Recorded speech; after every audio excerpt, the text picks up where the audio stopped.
Is not like the flower, but is the past tense of rice.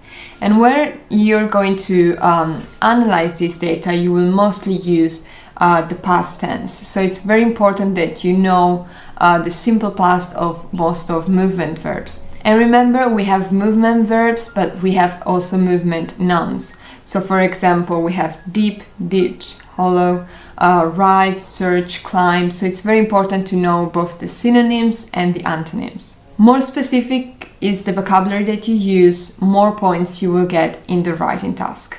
So let's go now step by step what you need to do when you get your examination paper.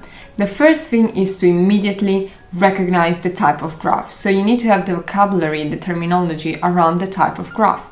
Because in the introduction, you will mention in this pie chart, in this diagram, in this bar, and so on and so on. So more specific is the word, the highest grade you get. And in general, task 1 is like a formula. If you apply it, it works and you will get the results that you want.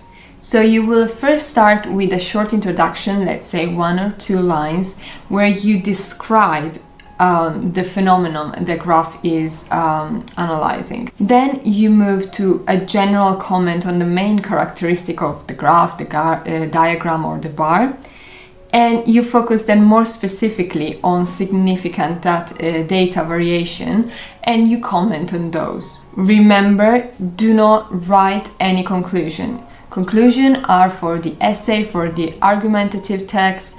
In this case, you need just to explain, so there is no conclusion required. And also very important, once you get your examination test, you need to read very carefully the delivery and follow it step by step. If you miss some of the points of the delivery, your grades will drop significantly.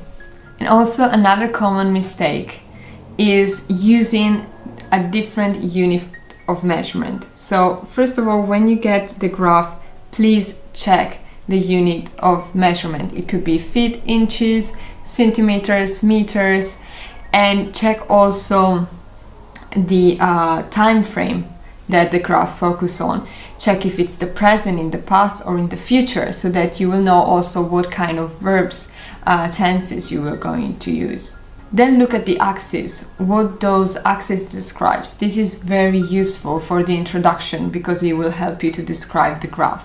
In the introduction, you can also consider to paraphrase the question, the delivery, but be careful not to copy and paste what has been written.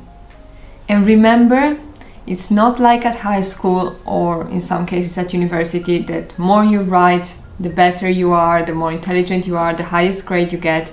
It is not like that. They will give you a specific number of words that you can use. Follow this delivery and do not exceed this number, because that will also make you ready for university in the UK, where you will need to have a certain number of words that you can use and you cannot go over it or under it. Otherwise, you can get even a 0 on an exam, which is not something that we want to. And remember to check the task 1, like the spelling and the grammar, after you're done with the first task. Do not wait to be done also with the second one, because you will see how task 2 will take more time and you will want to spend a bit more time on that because it has also more points and values compared to task 1. So I hope that these strategies has helped you, and go and practice. You will see that with these tips you already have visible results in your tests.